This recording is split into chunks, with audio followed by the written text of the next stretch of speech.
morning, everybody, all our listeners. My name's Guy, and welcome to our first podcast of Upskilled, our new podcast talking about the vocational skills and apprenticeship area.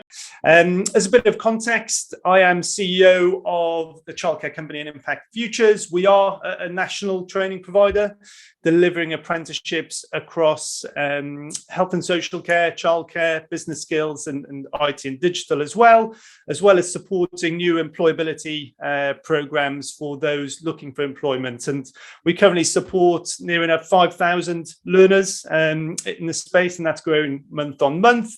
And very keen and excited to have our first guest on the podcast. So a very warm welcome to Toby Perkins, who's the Labour MP for Chesterfield and Staveley, and the Shadow Secretary for Skills and Further Education as well. So Toby was elected as a Member of Parliament in 2010 and then returned to politics in 2020 under the leadership of Sir Keir Starmer. And as I mentioned, is now the Shadow Secretary for Skills and Further Education. So welcome, Toby. Thank you very much for joining me this morning, and very much looking forward to the next half an hour or so talking about everything around skills. Great, well, great to be here. Thanks for having me. I had no idea I was your maiden voyage, but I'm very honoured to be. And, I hope that the podcast is a huge success because it is such an important area. Perfect. Thank you, Toby. And I'm sure you will set the bar very high for all of our future guests as well. So just before we start, Toby, I always like to understand when I'm meeting individuals how they got to where they got to today. So it'd be really interesting to understand right from, I guess, school, because a lot of what we do is supporting people who are coming out of school and how you found that experience, but also what kind of, what your career path has taken you through, and also what led you into politics, really. Yeah, so, I left school at the age of 17. I was, one of those people, is often the case, I think, with people in the FE sector who didn't necessarily thrive in that school environment and went into the world of work as a 17-year-old on one of the old YTS schemes back in the late 80s. And I had a background predominantly in sales in the early years and subsequently moved into recruitment. And initially as a recruitment consultant and subsequently as a kind of branch and area manager for a fast-growing national recruitment firm at the time called Primetime Recruitment. And it was very much a firm that was used to recruiting their people really relatively early in their careers, not necessarily from the sector, but training them up in the industry. And I think that really sort of fired my passion for developing the skills of people and investing in people as a sort of career approach. And after I left Primetime, I had a couple of my own businesses. Prior to becoming a Member of Parliament, I was involved in the Labour Party from the early part of the 21st century, initially just as a volunteer, subsequently as a councillor, and eventually as a parliamentary candidate. And what made you get into that, or have that interest in joining the kind of, I guess, the Labour Party at that stage, Toby? Yeah, I think I'd always been a Labour supporter. I think when Blair came along, it was maybe the moment where I thought, well, it's okay to have the kind of the social instincts that the Labour Party are associated with, whilst also being ambitious about a business career, and that kind of business and the Labour Party aren't enemies, but are organisations that have shared analysis and shared desires, really. So that was the point which I actually joined rather than just sort of supported theoretically. And as I say, then managed to get an opportunity to stand for Parliament in my home seat of Chesterfield, got elected to Parliament, and then having arrived in Parliament was one of the new generation of MPs under Ed Miliband, initially to go on to the front bench in education and subsequently in business, which obviously was the area of background. And I guess it was under Keir Starmer's leadership that he sort of saw a lifetime of experience in business, but also a commitment to sort of development of the next generation, and kind of brought the two together in the apprenticeships portfolio, which I think is a natural fit for me. Oh, superb. Absolutely. And just for, again, those listeners out there, talk us through a kind of, I'm sure there isn't such a thing as a typical week for you, but in terms of your role as Shadow Secretary, kind of what do you tend to do during your standard week in terms of support for the sector? Yeah, so, I live in Chesterfield, so I normally get the train down to London on a Monday morning. I'll be in Parliament, usually Monday to Wednesday. We'll have the parliamentary debates. Obviously, it depends on what's on the agenda. Some of that will be very much focused on education policy, like education questions that we had on Monday, or specific debates, bill committees, or other things that are very directly parliamentary responsibility for the sector.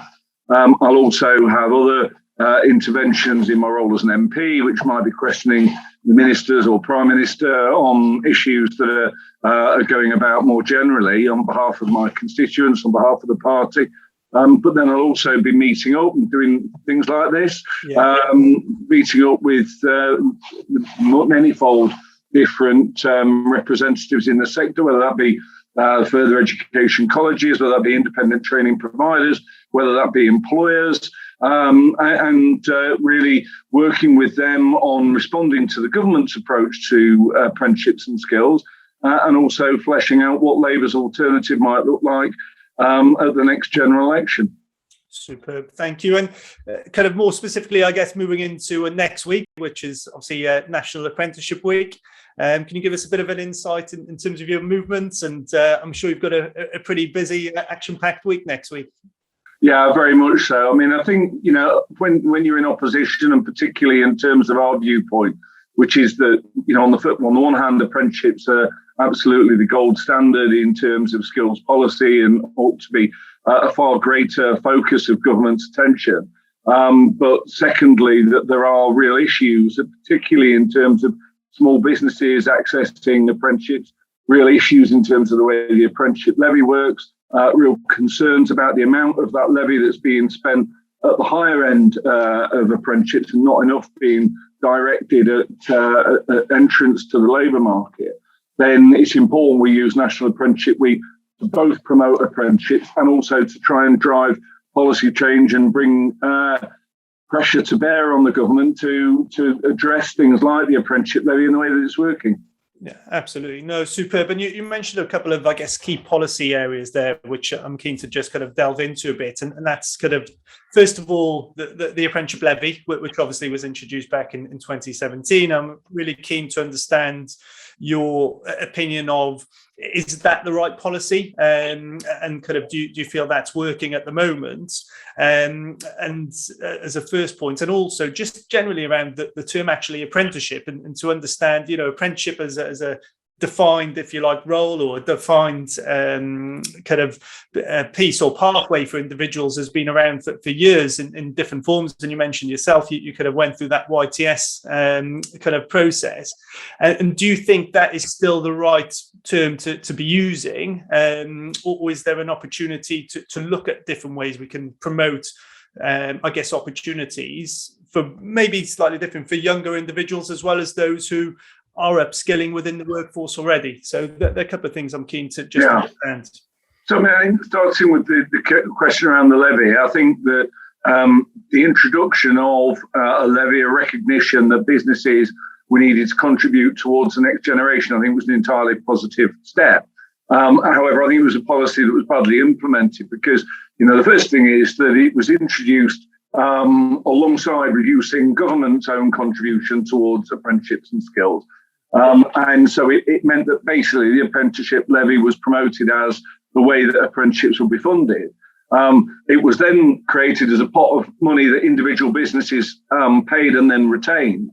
And it was a tax on only sort of about 3% of businesses. So instinctively, what it said is if you weren't the 97% of apprenticeship levy payers, then apprenticeships weren't for you anymore. And I think it betrayed the fact that in a lot of their talk about improving the standards of apprenticeships, what government actually meant was sort of attempting to mirror some of the great apprenticeship schemes they'd seen at Rolls-Royce and BAE and other major firms, without recognising that for large parts of our economy, it is small businesses that are the best way for people in many communities to access an apprenticeship. And if those businesses find the system is either too expensive or too burdensome for them to be able to engage in it, then you are going to have huge communities that are shut out of the apprenticeship space. So, our policies will develop and evolve as we head towards the next general election. But I think as a sort of modus operandi, what we want to see is apprenticeships opened up to many more small businesses, targeted entrance to the job market, particularly, not exclusively, but particularly. There's definitely a role for apprenticeships there for people at later stages of their career who are retraining. But I think trying to sell senior managers at level 6 and level 7 as apprentices when they've got huge numbers of recruits and they're in the process of doing an MBA is probably misusing the term. And in terms of your question about apprenticeships as a brand, I think it's one that still has huge affection. I think it's one that people understand by and large, albeit its meaning has been stretched by this government quite a bit. So I think the important thing to do is to bolster apprenticeships rather than to mess about with the term. And I think the YTS scheme that I was on is a great example of how you discredit a brand that comes through new in comparison to apprenticeships. I mean, I don't think YTSs were apprenticeships in the same way, but I think it was a brand that didn't have anything like the same respect as apprenticeships have. Yeah, absolutely. And, I think from speaking to clients that we often communicate with, that there's kind of still the view out there that you're kind of talking about apprenticeships and it's just people maybe out of school or kind of perhaps college leavers as well. And it's as much about looking at how we can improve that education piece. And, again, part of what you mentioned there is the focus around employers using their apprenticeship levy to look at higher degree apprenticeships and things like that. And I guess that there's potentially two arguments to it in terms of from the employer perspective that they see it as their funds and therefore they should be able to use it in kind of the ways that they want. And in others, it's, well, is that therefore still, is that moving funds away from kind of younger individuals and opportunities away from younger individuals? And do you think there is too much of a focus around kind of that higher level apprenticeship and degree level apprenticeship and the move towards employers using their levy towards those programs? Yeah, I absolutely do, because I mean, continuous professional development is absolutely something we should support. It is one of the positive aspects of the way the levy policy was introduced. I think there are a lot of businesses who have sat there and said, well, we've got these funds, we might as well do something with them, and have ended up, utilising them in ways that are constructive. But the net effect of that is that the overall amount of money being spent on apprenticeships for people between the ages of 16 and 24 at levels 2 and 3 has reduced. And an apprenticeship policy that reduces the number of apprenticeship opportunities for younger people and reduces the number of small businesses offering apprenticeships by its own terms has failed. And so I think that needs to be addressed. We need to recognise the apprenticeship levy is a tax. It is the only tax, I think, that we get to decide how to spend. When if a freight company pays its road tax, it doesn't then place an order for the potholes it wants filling in, or even the bypasses it would like to build. It accepts it pays the road tax and it goes towards the overall contribution towards the quality of the roads. And somewhere between the way that we envisage the levy and the way that we envisage other taxes, I think will probably be a more healthy thing, that we encourage businesses to invest in the next generation. But if they're not doing so, then we need to make sure those funds are still utilised. I mean, £2.1 billion in apprenticeship levy was sent back to the Treasury unspent in the last 2 years. And that's a criminal waste of resources that should be being spent on our next generation at a time when employers are telling us there's a skills crisis.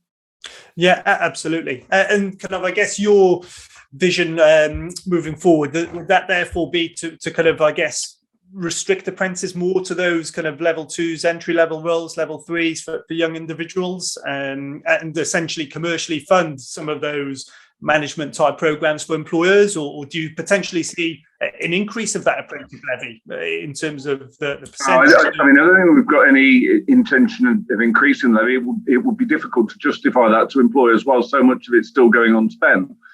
We did propose and support an amendment to the skills bill that would have put a particular cap on the amount that could be spent of apprenticeship levy funds on apprenticeships above level 2 and 3, which I think was there were amendments around 50% and 66%. The government might say, well, that's too much of a line in the sand to be put onto the face of the bill. And I'm open-minded in terms of the ways it's achieved. But absolutely, it is my view that under a Labour government, you'll see more of the apprenticeship funding being spent on level 2, level 3 apprenticeships for new entrants to the labour market, which doesn't entirely prevent us doing some of the senior management stuff under the apprenticeship levy. It certainly doesn't prevent re-entrants to the labour market in their 20s, 30s, 40s, or whatever, who are looking to retrain. But making sure that we haven't got a levy policy that reduces apprenticeship opportunities for young people is going to be fundamental to our approach. Superb. And you mentioned, going back to kind of your earlier introduction for yourself, that school wasn't necessarily kind of, for you left at 17 to go down that YTS scheme. Do you think that there is enough advice and guidance at the moment for individuals? And if so, how do you see that has changed since, you were 17 years old, which wasn't that long ago by looking at the video, Toby. But how has that changed in terms of the options that are available for young individuals coming out of schools? Oh, yeah, absolutely. I mean, we think one of the biggest failures of this government was the decision back in 2011 to shut Connections, effectively end at that point professional careers guidance, make work experience kind of an additional extra. And I think whilst there's been some steps back in a more positive direction in the last 4 or 5 years, I mean, it's a world away from recognising the crucial role that careers guidance and work experience can play, particularly for young people who don't have lots of positive role models, who don't have a wide range of experiences in their life and in their sort of familial situations. That careers guidance, work experience, opening horizons, making the education, making the school bit make sense in terms of what the rest of their life is going to be about. Is absolutely crucial, and we think careers guidance should be something that is recognised firstly as a profession rather than just an additional thing that schools do. It's something that should be absolutely independent of schools. It shouldn't be trying to drive people into school sixth forms. It should be trying to make young people aware of the whole range of options that are there. Should definitely be promoting apprenticeships and alternatives to sixth form. It's my view that apprenticeships are a great opportunity for A-grade students as well as for those, often talk about apprenticeships as something that the 50% that don't go to university should consider. But I don't think that's the approach we should be taking at all. I think we should see apprenticeships as something that's there for everyone. And sometimes as a route towards university, but an employed route towards university. And so, yeah, I think careers guidance, work experience, you've already seen Keir Starmer at the Labour Party conference announce a return to a face-to-face appointments for all students under careers guidance, but also statutory 2 weeks work experience. That is of a high quality, that is assessed. It's not a case of sending a form home at the start of year 10 and the milkman's son does a week on his dad's milk round and my son comes into Parliament for a week. It should be about, going to different environments. There should be absolutely no work experience within schools. Kids know schools very well. They don't need to spend work experience out of school. So, I'm very much of the view that this is a crucial area that the government have got massively wrong right now. Yeah, and certainly as somebody who went through that university route, I'm a huge advocate of apprenticeships, and actually, having my time again, or even looking at my children, I think apprenticeships are a great route for everybody. Why wouldn't you want to earn money and also learn a skill, and have the opportunity to potentially look at different sectors? So again, going back to me as a kind of youngster, I didn't know what I wanted to do, and actually the opportunity to try different areas to actually understand where your passion is a huge benefit. And I think at the moment that there are a number of different programs, and I'm kind of keen to get your views. So you've got things like T levels, obviously you've got college, you've got apprenticeships, you've got the route to university, you've got traineeships, you've got adult education budget. Do you feel that there should be more kind of different pathways for individuals, or do you think that actually the more... I think we've got plenty. I think, and particularly for employers, it's very difficult to know which direction to look. I think that, if anything, we've got too much complexity in the system, not too little. I mean, to sort of fly through the list that you went through there, I mean, T levels, we think there's value to that. We think there's a technical version of A levels has got some merit.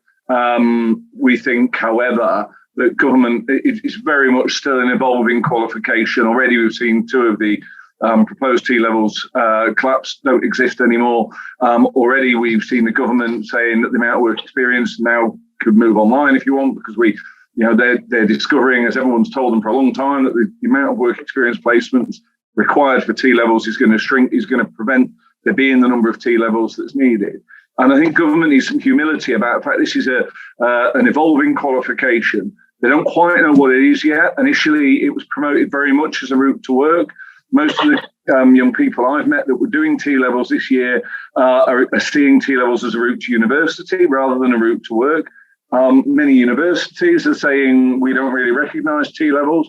So, and yet the Secretary of State keeps talking about and relaying an analogy or an anecdote of a student he met in Barnsley who now has his pick of universities because of the T levels. So I think government needs to recognise they themselves don't know what T levels are going to look like in 3 or 4 years' time. So don't kill the alternative until you've established what the role of T levels is. Yeah. I mean, in terms of traineeships, I think there's got to be a recognition in our economy and amongst employers that we are in a moment here of real scarcity of labour.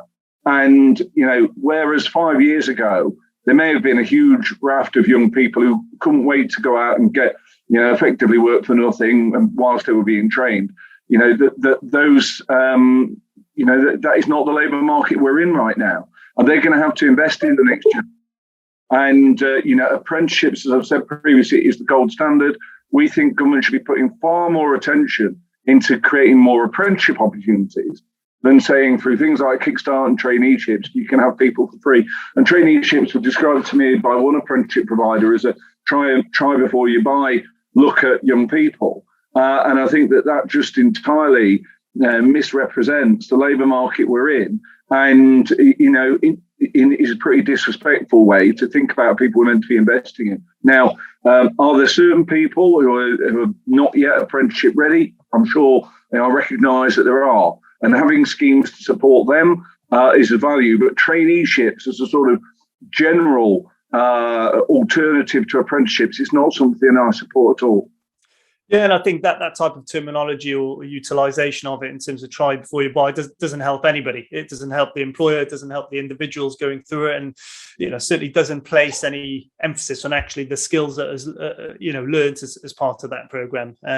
So I think some of that, you're right, is about terminology as well as education. And I know you mentioned about apprenticeships being the gold standard, and I know you've kind of recently been talking about Labour's plan to create 100,000 kind of apprenticeships and the proposal around that. Could you just maybe talk us through some of those steps and some of that plan for our listeners? Yeah. Well, we were talking, and we still are talking about creating an apprenticeship wage subsidy for those businesses, predominantly, targeted at small businesses, utilising the unspent apprenticeship levy funds that are already there, and looking to create 42,000 apprenticeships for 16 to 19-year-olds, another 42,000 for 19 to 24-year-olds, which coincided at the time we first announced the policy with the numbers that had been lost during the coronavirus. And, particularly, I think there was a need to sort of push numbers up at a time. We've got a whole generation of school leavers who'd left, and we're looking at very limited opportunities. Yeah. And we think, we really thought the government could have driven up the numbers of apprenticeships by utilising that.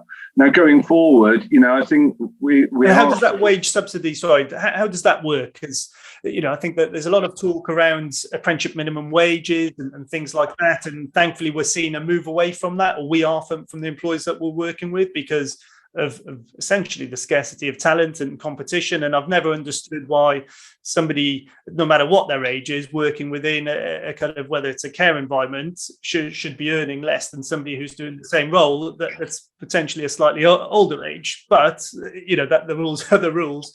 So how would that subsidy work in principle? In specific terms, we're proposing 100% of a young person's wages will be paid for the first 13 weeks. Okay. 50% will be paid for the next 13 weeks, and then for the next 6 months, 50% of the wages will be covered, and tapering off to 25% of the wages covered in the final 3 months of that first year. Yeah. So effectively, you would have a subsidy that was kind of front loaded. So in the times when young people were maybe least productive and doing the most of their learning, you would have no cost at all in terms of their wages. Mm-hmm. And by the end of that final 3 months of the first year, you would be paying 75% of the wages. So, and also I think it was very much thinking about the need for companies to really make that choice at a time when we recognise there are lots of reasons to sit still and not take young people on. Because I know there's different steps of the plan that you have in terms of the apprenticeship proposal that Labour put together around creating these 100,000 apprentices. So one of them was around that wage subsidy and kind of using some of that underspend of the Apprenticeship Levy. What were the other steps that I guess? That would have created 85,000 apprenticeships to the wage subsidy. We're also looking to make sure that there's funding for a lot more apprenticeships. I think there's huge areas of skill shortage that just aren't being addressed currently.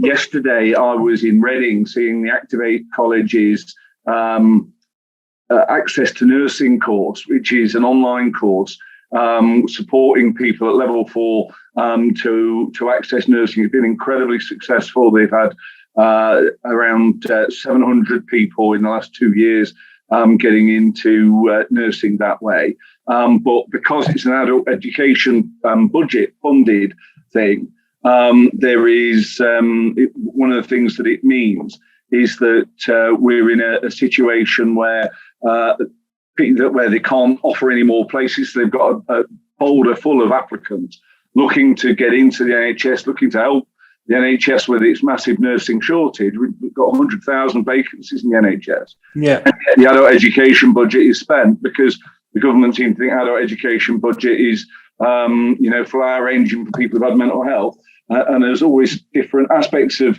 adult education budget, which are different.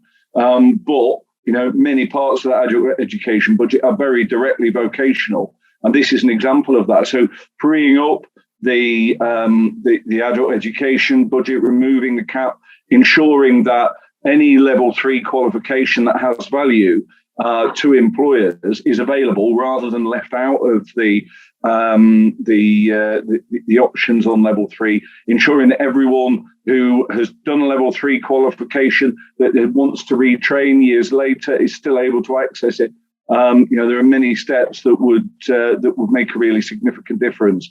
Okay, super. And you touch upon a sector that's close to our heart here at our organisation in terms of healthcare, and it's one that, in terms of skill shortages, I'm not sure there are any out there that are more in kind of need at the moment, especially with everything that the country's gone through over the last couple of years. How do you think and kind of not getting into necessarily visas and kind of overseas workers and because that's certainly one area that I think needs closer scrutiny. But in terms of, again, apprenticeships and getting people and individuals that want to move into apprenticeships in healthcare or kind of childcare, which is another area of ours, how can we get those really fundamental and vital sectors competing against others in terms of a salary perspective, in terms of that recognition, in terms of actually what it means to be a carer or a nurse, because it's still got some of that element of, similar to what you were touching upon before, oh, maybe if you're not great at school, you should try and look at these different kind of opportunities. And to me, that they're so, when you look at the value of or what's been funded for a care apprenticeship at £3,000, and you've got somebody who's moving into a level 2 customer service program at 50% or so above that, how can we improve, I guess, the kind of the attraction of getting new people into those really much needed sectors? Yeah, it's a really important question, and in some ways sort of spans beyond my responsibilities in the skills arena, because some of this is for the health team in terms of funding generation of carers. I mean, certainly the roles need to be recognised and paid appropriately. I think we need local authorities to take a realistic view about what they're paying agencies in terms of the professional development. I think, in my personal view, and this is also a sector I didn't mention, but I spent a year of my life as a care manager in Sheffield, working for a private agency, providing domestic care to elderly people, predominantly in Sheffield. And I know that, I think that many local authorities sort of absolve themselves of responsibility for it by just creating tenders, making it all about the price, and then being surprised when, that price comes at the cost of quality. But as I say, in terms of some of those contractual questions, they're beyond my area of responsibility. So although, as you can tell, I have opinions on it. Sure. I think from a skills perspective, it makes no sense whatsoever when the NHS is spending billions of pounds on funding the cost of that recruitment failure, whether that be in overtime, whether that be in cancelled appointments, whether that be as it is currently in having to use agencies because they're unable to find the staff themselves. In a whole variety of ways, it costs the NHS a huge amount of money and service to have this skill shortage. So it makes no sense to my mind to have a cap on training budget that is preventing you solving that crisis. So you're absolutely right that part of this is about how do we make healthcare more more attractive in comparison to others. But it's also, how can you have a sector that has a limit on the number of apprenticeships and a limit on the number of on the amount of training budget that's available for it, at the same time that we have a shortage of opportunities. So, I think that effectively, and I'm not the Chancellor, but the case that I would make to Labour's Shadow Chancellor and make to Labour's Chancellor who could get into government is that there should effectively be no sort of shortfall in terms of the funding for apprenticeships in these crucial sectors until we've satisfied the need that we have, because it is a complete false economy. Yeah. Okay. Thank you. And in terms of, obviously, you spend a lot of your time kindly speaking to providers such as us and kind of employers and colleges, and it's obviously been a very challenging period over the last couple of years for all individuals, learners, as well as kind of trainers who are delivering the programs, as well as employers, etc. And what have you seen out there? How have you seen as the general response? I'd be keen to understand in terms of and some of the feedback you've received from other providers, and both from that employer learner perspective, importantly, but also your view on, I guess, the government response in terms of, I know you've been, you kind of voiced some concerns around the employer or the apprenticeship incentives at that £3,000. So splitting the policy response to the kind of people on the ground that you've been speaking to, and how they've adapted their delivery and their learning during this challenging period. Yeah, so I mean, quite a few questions within that. I think in terms of the employer incentives, we felt that the way that they were being organised, particularly at the time, and they were introduced at the time of coronavirus with the looming youth jobs crisis that we had at that time, and we felt that they were inadequate to encourage employers to make a different choice to what they were already making. I think they're nice to have for employers, but particularly at that moment, they weren't enough to make employers say, right, I'm going to go ahead and take on an apprentice that I otherwise wouldn't have done. So I think apprenticeship incentives have a value, but I think that the wage subsidy would be a better approach to that. I think that more broadly, I've seen some fantastic practice amongst independent and public sector, or statutory sector, maybe I should say, providers, in terms of making sure that they're able to carry on providing learning online, helping students to access that. We know there's been big backlogs in terms of assessment and getting students through some of their necessary assessments in terms of the apprenticeship programme. But I take my hat off to those providers that have kept their services going.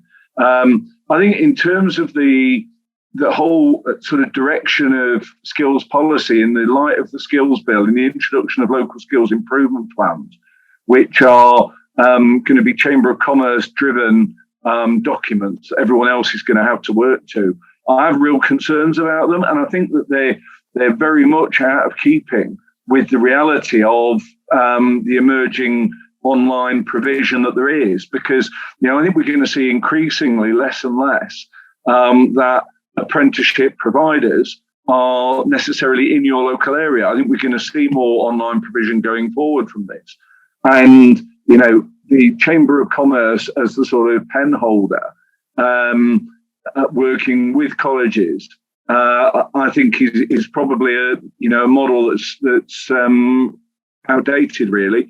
And I'm concerned that in many cases Chambers of Commerce won't have the expertise to provide these kind of documents, and I think that they might be very responsive to what's in the news at that moment. I think if you were to go back 12 months ago and had a Chamber of Commerce funded local skills improvement plan, I think HGV driving would have been a huge focus in it. Now, I don't think access to HGV driving is predominantly a skills problem. I think it's predominantly an issue around the attractiveness of that role for a whole variety of reasons I could go into.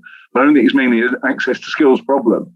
So I think, and I'm very worried about the extent to which the Chamber of Commerce will be focused on public sector skills shortages as well as private sector ones, because I think there'll be a strong understanding about private sector skills shortages, but we have real issues in the public sector too. Yeah. And you'll be very much aware of that in the health and social care environment, and a local skills improvement plan that's sort of allowing business to drive it, I think is limited.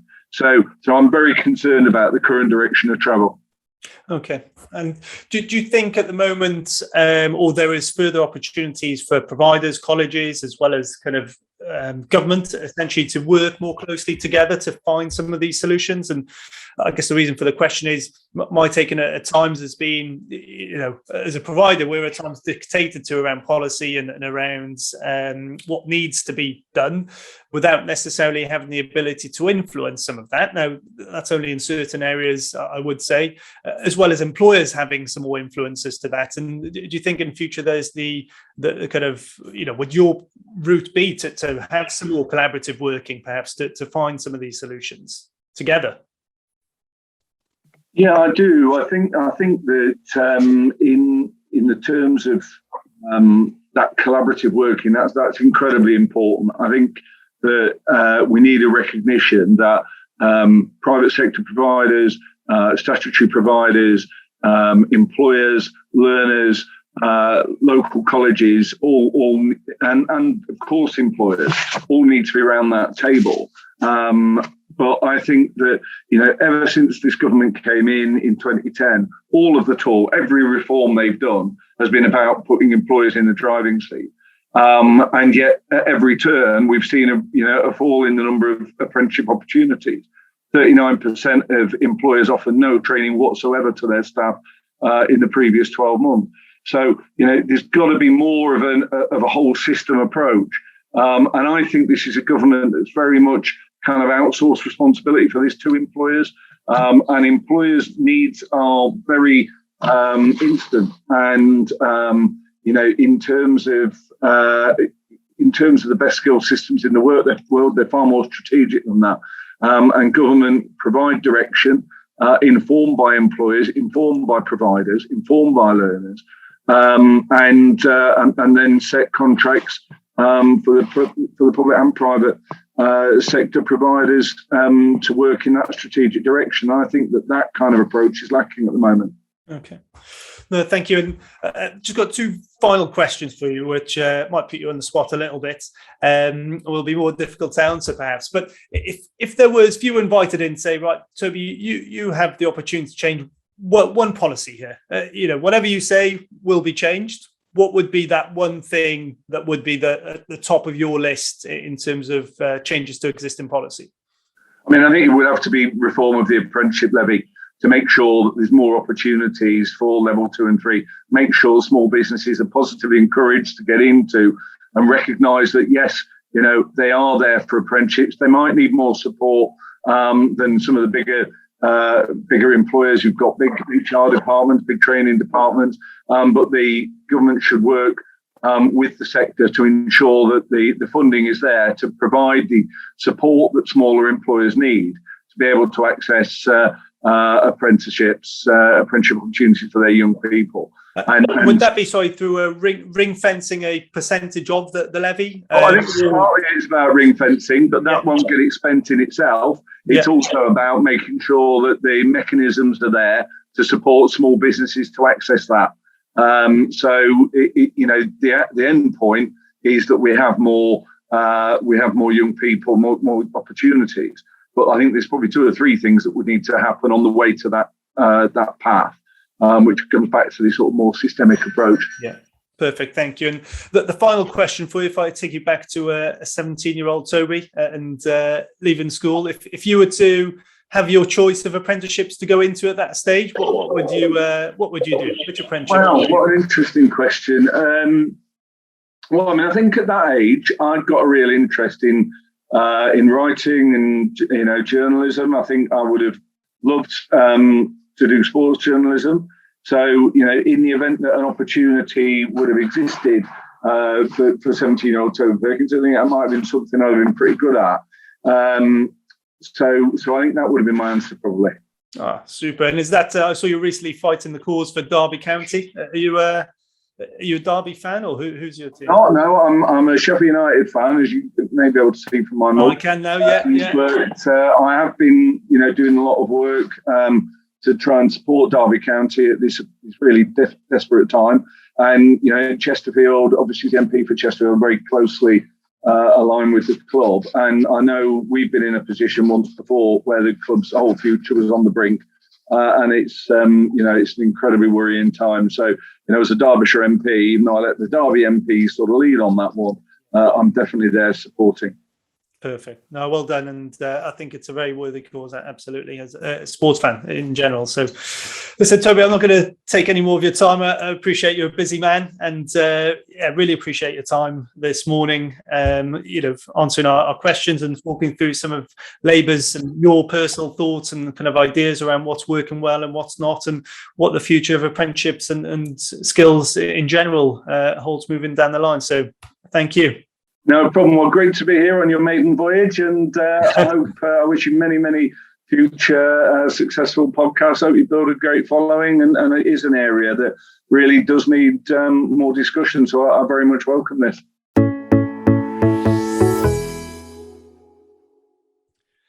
Fantastic to have Toby on as our first guest on our Upskilled podcast, and very excited as well for our next edition, which will be speaking to Natasha Kirby, the owner and director at Boys and Girls Nursery Group, who has been a client of ours for over 5-6 years now, and talking about very relevant topic, which is around the role of training and skills within the childcare sector, a sector that is often overlooked in our opinion, but obviously keeps us all enabled to go out and do work. So really interesting to see how that has evolved over time, and also get Natasha's views on how we can better support and attract apprentices and individuals into working within what is obviously a very vital industry.